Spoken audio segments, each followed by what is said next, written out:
Assalamualaikum warahmatullahi wabarakatuh. Hai teman pemilih, jumpa lagi bersama saya, host podcast KPU Kabupaten Bogor, yaitu Mega Trisnawati. Masih dengan episode teman-teman PPK Kabupaten Bogor. Kali ini kita kedatangan tamu jauh nih dari Kecamatan Gunung Sindur. Siapa mereka? Check this out. Hai akang-akang, bapak-bapak. Ada Bapak Akang Usa sama Pak Pur. Say hi dulu dong ke teman-teman pemilih. Nah, apa kabar nih Kang Usa, Pak Pur? Alhamdulillah baik. Alhamdulillah baik. Iya. Alhamdulillah agak baik. Kenapa Pak Pur? Ya flu. Oh, flu. Berarti sedang tidak baik ya. Bukan, agak doang. Agak doang. Sudah berobat Pak Pur? Saya berobatnya cuman kalau makannya banyak saya sehat. Oh gitu. Jadi harus makan banyak ya. Ya, Berarti abis ini kita makan banyak. Ya. Apalagi kalau makannya cocok, Apa tuh? langsung sembuh. Makanan favoritnya apa? Ya, sate, durian. Sate agak berat ya, sate durian ya. Nih teman-teman, ini Pak Pur ini itu ketua PPK Gunung Sindur, sedangkan Kang Usa itu anggota PPK Divisi Teknis ya. Ya, teknis. Nah, boleh diceritain dong ini tugasnya PPK tuh ngapain aja sih, dari Pak Pur dulu nih ketua PPK. Tugas PPK tuh ngapain aja sih Pak? Yang jelas menerjemahkan tugas KPUD di tingkat kecamatan. Oke. Sama persis. Sama plek persis ya. Persis. Hmm. Jadi kalau belum bisa menerjemahkan tugas KPUD di kabupaten, ya itulah tugas PPK. Itulah tugas PPK. Kalau Kang Usa sebagai divisi teknis nih ngapain Kalau aja? saya sih sebagai divisi teknis ya yang bertanggung jawab mensukseskan supaya pemilu ini berjalan dengan sukses sesuai dengan teknis yang ada. Sesuai dengan teknis yang ada. Iya, teknis artinya peraturan yang ada di KPU. Nah itulah yang harus saya Kawal terus ya. Kawal terus aja. Biar berjalan sukses, Ya. aman. Nah, teman-teman pemilih pengen tahu nih Pak Pur, dan berapa kali sih jadi penyelenggara tuh, dari tahun kapan sih Pak Pur itu? Dari semua tingkatan. Semua tingkatan, dari KPPS dulu. Pernah KPPS, Tahun tahun berapa? 99 sudah jadi KPPS. Wow. Waktu itu masih menjelang reformasi ya. Ya. Terus 2004 masih KPPS. 2008 jadi PPS. Terus 2013 saya resign karena terlambat daftar. Saya nggak jadi penyelenggara. Terus 2018 saya jadi PPK pertama untuk pilkada, langsung ke pemilu 2019. Masya Allah, luar biasa, keren banget ini Kakak Popa, dari 99 sampai sekarang 2023 ini Kakak Popa terus-terusan jadi penyelenggara badan ad hoc. Mungkin banyak alasan untuk menjadi penyelenggara. Pertama, ada yang tergiur honornya, ada yang karena pengen ilmunya dan lain-lain sebagainya. Ada yang kayak utopis, saya ikut membantu program pemerintah juga ada. Kalau saya jujur aja, menjadi penyelenggara itu sarana hiburan. Jadi saya itu seneng kumpul orang. Soal hasilnya itu nanti biar orang lain menilai. Tapi yang jelas saya pengen terhibur dengan adanya demokrasi. Oh, mantap, luar biasa. Pak Pur kan dari 99 sampai sekarang tuh jadi penyelenggara badan ad hoc ya. Yeah. Berarti tahu dong permasalahan-permasalahan atau dinamika-dinamika yang terjadi dari tahun 99 sampai sekarang. Itu gimana sih cara nge-handle-nya? Banyak sekali permasalahan masalah penyelenggaraan itu dari tahun ke tahun itu selalu berubah. Selalu berubah ya? Karena daya pikir, daya serap, ilmu pengetahuan dan kesadaran masyarakat tentang demokrasi itu dari tahun 99 sampai sekarang berubahnya banyak. Waktu itu kan, waktu 99 masih reformasi. Jadi aura dari Orde Baru ke reformasi itu juga ada pengaruhnya terhadap kesadaran orang. Tapi yang saya rasakan, reformasi itu yang seharusnya lebih baik ya. Tapi ternyata hampir tidak ada perbedaan. Untuk masalah kesadaran masyarakat. Yang perbedaannya itu ya karena para peserta pemilu yang bikin heboh sebenarnya. Karena bukan hal yang harus ditutupi ya. Karena ramainya peserta pemilu, ramainya masyarakat untuk sadar berbondong-bondong ke TPS misalnya, itu tidak boleh kita pungkiri itu campur tangan para peserta pemilu juga sangat besar. Contohnya, ya dari para caleg, dari para tim sukses, daripada calegnya sendiri, itu tiap-tiap ada pemilu itu semacam kayak dijadwal. Terus terang saya ngomong apa adanya. Kalau kita mau berbuat baik itu setiap saat harusnya. Jangan kayak orang sholat 5 tahun sekali, apa setiap Jumat seminggu sekali. Itu yang bikin kita agak ketawa karena saya mengutip dari filosofi Butet ya. Mbak Mega tahu kan Butet Kertarajasa? Itu seorang budayawan dari Jogja. Bahwa hidup ini sebenarnya cuma numpang ketawa. Jadi tidak ada alasan kondisi apapun untuk bersedih. Nah, itu yang saya terapkan di masalah penyelenggara pemilu. Kalau soal hambatan, halangan, itu pasti ada. Kalau kita menyikapinya dengan bagus, pasti akan selesai dengan bahagia. Itulah filosofi hidup numpang ketawa, itu sangat bagus untuk kita sebagai penyelenggara. Jadi penyelenggaraan pemilu jangan dibuat beban, tapi buatlah itu kewajiban yang membahagiakan. Kalau di kurs dengan hasil ya, kalau hitungan matematikanya itu nggak ketemu, nggak ketemu. Tapi dengan filosofi hidup, dengan tuntutan kewajiban di masyarakat, kita akan bahagia di situ. Itulah yang saya terapkan selama ini. Pantesan nih, awet muda loh teman-teman, udah dari 99. Coba aku masih SD loh waktu 99 tuh belum di KPU. Saya juga tetap masih muda, Mbak. Iya. Usia saya 32. 32 jalan berapa, Pak? Mbak Mega belajar matematika nggak dulu? Iya. 30.2 itu artinya 60. Iya benar-benar.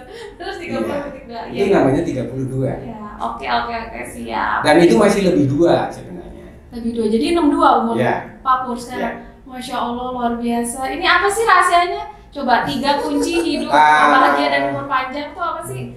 Gampang. Apa? Filosofi tadi. Hidup terus itu numpang ketawa. Hidup itu numpang ketawa. Selain itu? Selain itu ya, kalau sudah bahagia ya apa lagi? Ketawa itu kan bukti bahagia. Mungkin ada rahasia-rahasia lain kayak pola makan, olahraga. Enggak, kalau saya pola makannya enggak teratur sesuai anjuran medis, bukan anjuran dokter, bukan. Saya nggak pernah teratur pola makan, pola tidur nggak teratur. Cuman mungkin yang bisa itu ya karena kondisi bahagia, jadi apapun boleh, apapun enak. Walaupun berada di fase-fase kehidupan yang berat, bermasalah, tapi Bapak tetap melewatinya dengan senyuman, bahagia, tanpa ada kesedihan. Itu yang saya singgung di depan, yaitu hidup itu numpang ketawa. Buat apa? Cemberut. Buat apa susah? Susah itu ternyata tidak ada gunanya. Kayak lirik lagu ya. Kata Kus Plus itu. Betul, Kus Plus. Aduh, aku jadi ini nih banyak, baru beberapa pertanyaan sudah dapat ini inspirasi yang menarik luar biasa. Lanjut ke Kang Usa nih, dari tahun berapa jadi penyelenggara? Saya dari tahun 2004. 2004. Ya, 2004 itu saya jadi anggota KPPS. Anggota KPPS. Nah, kemudian awet muda juga. Iya, awet muda juga. 40 lebih. Serius. Ya. Kemudian setelah 2004, 2009 langsung jadi ketua KPS. Ya, 2009, 2013 dan langsung naik 2018 itu ke PPK. Berarti, PPK terus pemilu 2019 dan sekarang 2023. Suka dukanya apa itu dari 2004 sampai sekarang jadi penyelenggara? Saya dari bawah ya, dari KPPS itu merasakan lelahnya mungkin di saat-saat di terakhir, riuhnya penghitungan, kemudian penulisan berita acara terkadang orang yang memang jenius ketika di hari H itu memang energinya sudah habis, terkadang ada errornya juga gitu. Ya sekarang misalnya dia dari S1 sarjana pendidikan tinggi, bahkan dia ada yang guru matematika, tapi ketika di hari H dia sudah kelelahan, sudah ada tekanan-tekanan, ya terkadang untuk menulis berita acara aja ada ya kesalahan, jadi nggak beres gitu. Tapi kalau bisa untuk alur dari berita acara itu, misalnya kan saya bagian teknis ya, sebenarnya tidak begitu sulit sih kalau untuk menurut saya, karena seperti soal matematika, seperti soal cerita lah sebenarnya kalau untuk uraian-uraian nanti di berita acara gitu ya. Itu kalau saya sebagai teknis gitu. Makanya ketika tahun 2019 saya waktu menjadi PPK, saya menyampaikan ada BIMTEK di KPPS, saya selalu bilang saya pernah dari bawah Pak. Saya pernah merasakan apa yang Bapak rasakan. Tapi sesuatu permasalahan yang di bawah pasti ada solusinya. Selalu saya sampaikan seperti itu. Mantap, luar biasa nih, sama-sama merintis dari KPPS loh teman-teman. Yang satu dari tahun 99, yang satu lagi Kak Usa dari 2004. Aduh, luar biasa sekali nih, suhu senior ini. Aku belum di sini waktu itu, masih sekolah, ya ampun. Masih pada awet muda, aku nanti mau cerita rahasianya selain harus banyak tertawa, numpang ketawa ya.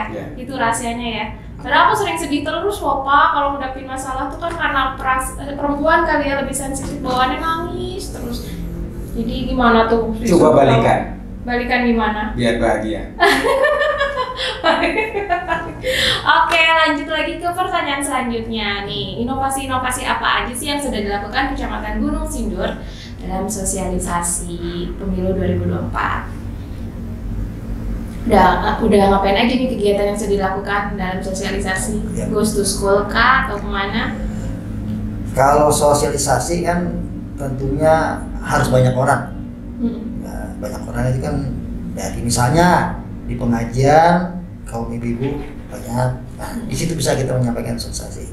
Pengajian dari kaum bapak-bapak, dari ibu-ibu, bahkan ketika ada acara di kantor desa Pak ya, di kantor desa misalnya ketika ada acara musrembang berkumpulnya banyak orang, nah kita bisa melakukan sosialisasi gitu.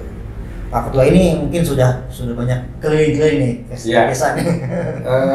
Saya tambahin Pak Usa, sosialisasi tetap jalan terus dan itu tidak perlu dikomando karena itu bagian dari hobi, jadi kami bagian dari hobi. Terus paling bedanya cuma begini Mbak Mega. Kalau pengajian bapak-bapak yang berangkat biasanya PJ sosialisasi sama teman-teman. Tapi kalau pengajian ibu-ibu ya, PKMT dan ibu-ibu yang muda-muda itu biasanya saya yang datang. Yang lain saya nggak kasih datang. Bapak lebih senang segmentasi ibu-ibu perempuan? Ya, kenapa? khusus. Ya biar awet muda.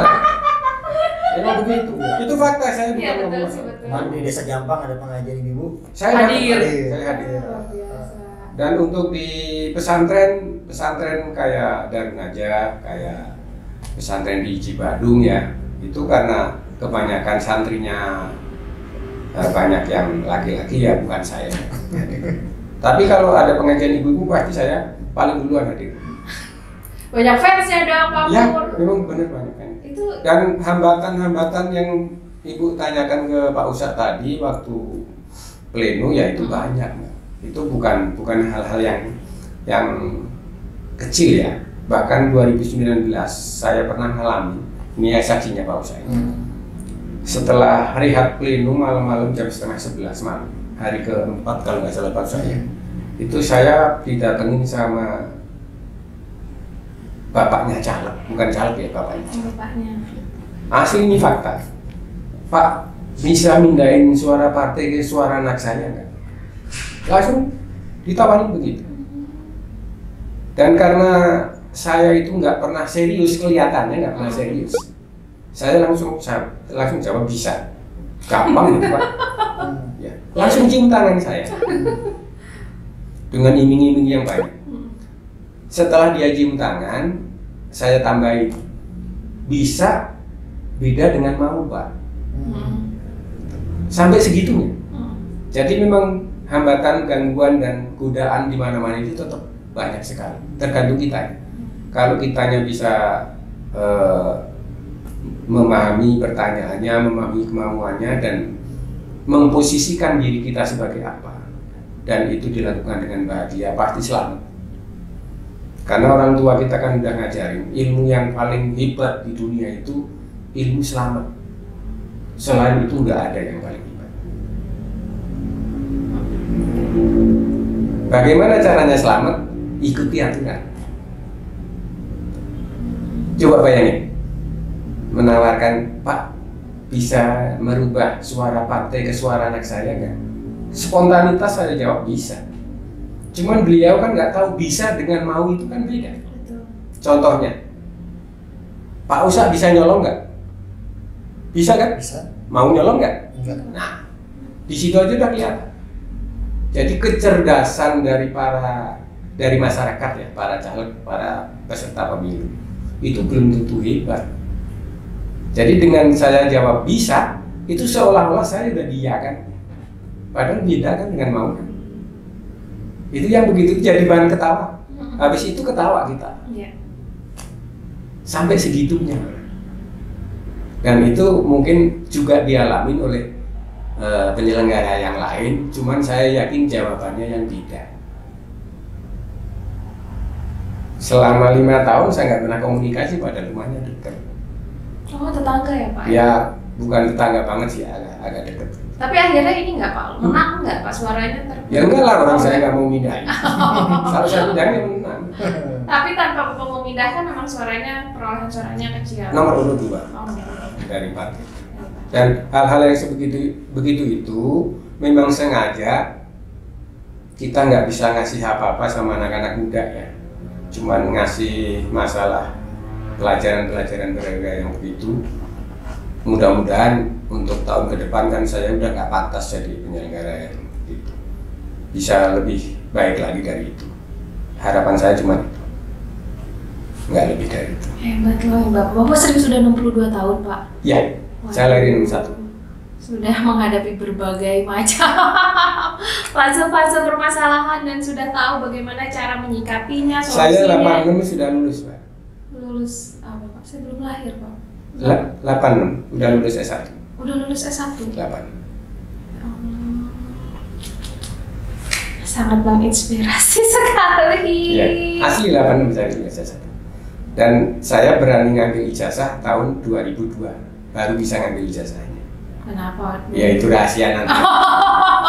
Lama amat dari 86. Mbak Mega ingat nggak dulu waktu saya 2018 daftar KPU daftar BPK di sini? Iya. Saya satu-satunya yang ditolak sama Mbak Mega. Iya kita. Ya. Seriusan? Karena ijazah saya tidak dilegalisir. Oh iya betul. Jam 1 siang saya balik lagi ke Gunung Sindur, saya bawa aslinya. Ingat nggak? Lupa. Langsung Bu Mega langsung diambil ijazah saya, diantar ke atas ke Pak Haryanto waktu itu. Pak Haryanto bilang, ya udah kalau ada aslinya boleh. Iya. Ingat nggak? Iya. Lupa. Iya Pak. Mohon maaf ya Pak ya. Karena dari Ya, harus lulus dilegalisir 86 itu saya belum pernah yang namanya legalisir ijazah. Nggak pernah. Memang saya Pak pada saat itu bukan Ya. Pak. Masih gede. Ya, makanya saya ingat terus. Makanya waktu Mbak Mega tadi ngomong, dulu waktu saya masih kecil lah itu saya. Ya Mas ya. Nggak percaya orang tahu saya dulu malah gede kok dulu waktu saya Iya kecil. benarnya adalah siapa itu gede teman pemilih sekarang sudah mengerucut jadi sekecil ini. Nah lanjut nih ke pertanyaan selanjutnya ya. Silakan. Kang Usa, Pak Ketua. Nah di Gunung Sindur ini kan mayoritas banyaknya pemilih muda atau pemilih pemula nggak? Kalau pemilih pemula banyak, tapi bukan mayoritas. Mayoritas. Kalau Bukan. kalau pemilih pemula itu pasti minoritas gimana?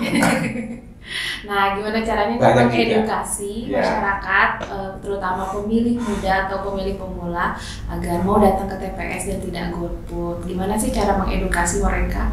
Kang Usa boleh dijawab? Mungkin Pak Ketua. Pak Ketua, maka Ya. Begini, PJ sosialisasi sudah berkali-kali datang ke sekolah, ya, ke sekolah. Ada SMA 1 Gunung Sindur, ada SMK Negeri Gunung Sindur, ada SMK Darul Najah, ada SMA Nurul Falah. Semua didatengin, sudah dikasih pencerahan, kesadaran tentang berpolitik. Kemudian Qatar, Mbak Mega tahu Qatar? Karang Taruna. Karang Taruna di Gunung Sindur itu sangat aktif. Ya mungkin salah satu dari Karang Taruna yang benar-benar hidup. Jadi lewat Karang Taruna itu kita sering melakukan sosialisasi, walaupun sifatnya itu kadang formal, kadang tidak. Karena yang dimaksud sosialisasi sebenarnya tidak harus formal. Kalau kita bisa menyampaikan pesan, itulah sosialisasi. Walaupun seformal apapun, kalau pesan kita nggak ditangkap, bohong, itu bukan sosialisasi, hanya cerita belaka. Jadi sosialisasi itu sifatnya sangat luas, dan sosialisasi yang berhasil itu ya yang dapat diterima pesan kita. Dan lewat yang non formal itu justru yang banyak diterima karena sifatnya nggak ada tekanan. Itu yang sering dilakukan oleh PJ teknis, PJ sosialisasi dibantu PJ SDM. Dan alhamdulillah ya, saya paling tua di Gunung Sindur dari 5 penyelenggara itu. Yang 4 itu muda-muda semua. Dan keempat-empatnya itu pekerja keras, Pak. Jadi wayah apa jam berapa, kalau dicolek langsung meluncur. Itulah keuntungan dari kami. Ya. Nah, kalau saya karena memang dituakan, sebenarnya belum dituakan. Saya bukan tipe pekerja keras. Saya keras dulu baru kerja. Kalau teman-teman saya pekerja keras. Itu bedanya saya sama teman-teman saya. Keras dulu apanya tuh? Keras dulu baru kerja kan saya. Kalau yang lain kan pekerja keras. Hanya masalah. Aduh, lucu banget sih ini Pak Pur. Nah, Pak Ketua mau nanya dong, gimana sih caranya nih menjaga teman-teman, kekompakan, soliditas? Kan Gunung Sindur kayaknya aman-aman aja ya, tidak ada. Sering makan bareng. Sering makan bareng kuncinya. Sering makan bareng. Terus ada kembang. Kembang apa? Ya. Kembang desa. Kita ya semacam itu lah. Kita punya PPS 30 orang karena 10 desa. Itu yang 2 orang PPS itu memang kita sengaja nyari perempuan yang bening. Sengaja, saya terus terang sengaja. Bening dan janda. Iya. Tujuan saya bukan untuk kita, tapi biar teman-teman PPS dan PPK itu selalu semangat, nggak pernah kendor semangatnya. Dan itu saya nggak ngomong apa kelewatan ya. Memang itu tujuan saya itu. Dengan adanya 2 PPS yang bening-bening itu, teman semua selalu semangat. Dan terutama Pak Usa itu paling semangat. Waduh, bahaya dong Pak Usa. Ya nggak apa-apa, karena hidup itu cuma numpang ketawa. Buat apa kita susah? Bening-bening.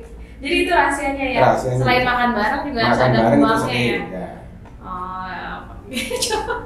Ini baru kali ini nih rahasianya harus ada kembang loh teman-teman. Ya harus ada lah. Pak Ketua tadi belum dijelasin nih, teman pemilih pengen tahu jumlah desanya ada berapa sih di Gunung Sindur? Desa 10. Jumlah DPT-nya? DPT-nya 86.643. Nah, jumlah TPS-nya apa Ketua? TPS yang reguler apa yang semuanya? Kalau yang lokus ada berapa sih di Gunung Sindur itu? 305. Wow, banyak sekali ya. Ditambah yang 8 itu TPS khusus di rutan dan lapas. Jadi 313. Oh, itu yang TPS khusus tuh hanya di rutan dan lapas aja ya? Tidak ada pesantren atau sekolah, kampus? Kalau pengen saya dari dulu ada. Cuman saya kan sama Pak Rum pernah nanya sama Bapak Komisioner ya di sini, salah satunya. Karena jawabannya nggak begitu masuk akal, saya berhenti langsung kan. Nggak masuk akalnya apa? Pak, bagaimana kalau di pesantren ini termasuk Pak Arung segala TPS khusus? Karena banyak ada berapa 1.500 itu di Pak Arung, terus di Gunung Sindur ada sekitar 500 di Darul Quran itu. Deki malah Waktu itu saya masih ingat bisa bener. Ya udah, orangnya suruh pulang ke daerah masing-masing, itu saya ribet. Tuh, itu fakta, saya nggak pernah tutupin. Dan itu kalah sama Pegadaian. Kalau sama Pegadaian? Iya, kalau Pegadaian itu menyelesaikan masalah tanpa masalah. Kalau itu jawabannya menyelesaikan masalah tanpa solusi. Oh iya, menyelesaikan masalah tanpa solusi. Ini Pak Ketua, mau nanya dong, kalau di desa mana yang kondisi geografisnya akses jalannya susah? Kayaknya nggak ada ya? Kalau Soalnya kan akses jalan perkotaan nggak ya, ada. masuknya Gunung Kalau Sindur. akses internet susah, ada masih. Blank spot.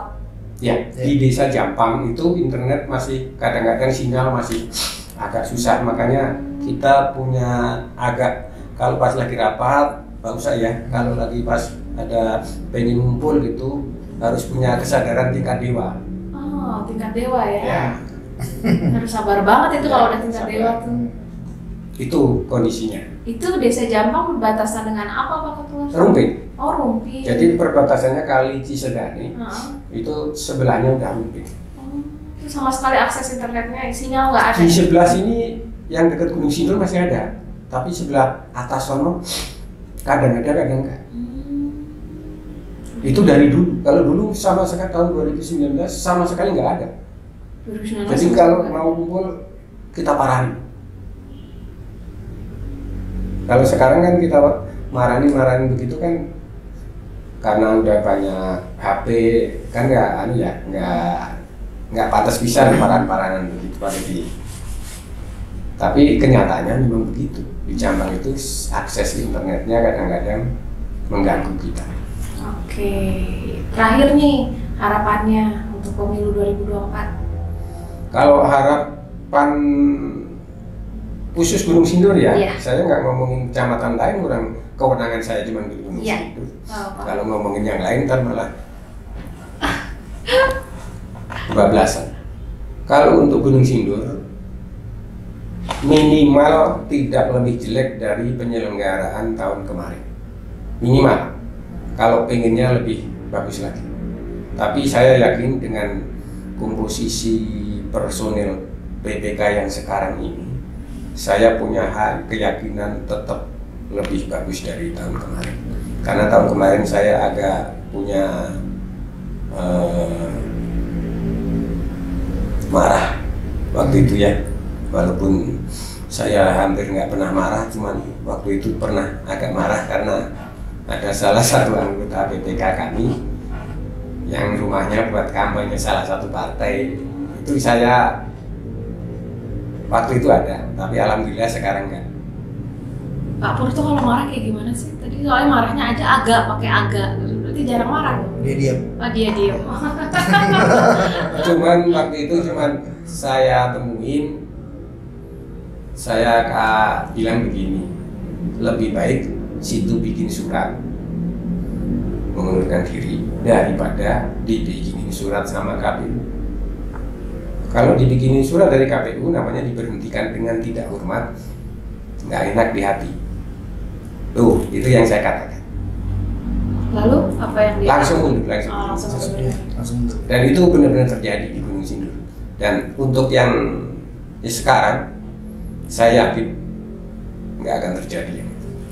Siap, mantap. Memang luar biasa ketua Gunung Sindur nih. Dan itu nggak kita sampaikan ke yang lain, nggak. Sampai Pak Panwas pun nggak saya kasih tahu. Seperti itu. Dikit di teman-teman Iya. PPK aja ya. Karena menyebar aib keluarga itu termasuk hal yang nggak baik. Wah, setuju itu saya. Lanjut ke kata terakhir nih, pesan untuk teman pemilih silakan 14 Februari 2024. Jangan lupa tanggal 14 Februari, ayo kita sukseskan pemilu supaya tidak ada yang golput. Sukses 2024. Nah, mantap. Jangan lupa teman-teman juga bisa cek dptonline.kpu.go.id untuk mengecek teman pemilih sudah terdaftar atau belum di DPT dan terdaftar di TPS mana. Oke, baik, itu tadi obrolan kita pada hari ini dengan teman-teman PPK Gunung Sindur. Nantikan episode selanjutnya hanya di podcast KPU Kabupaten Bogor.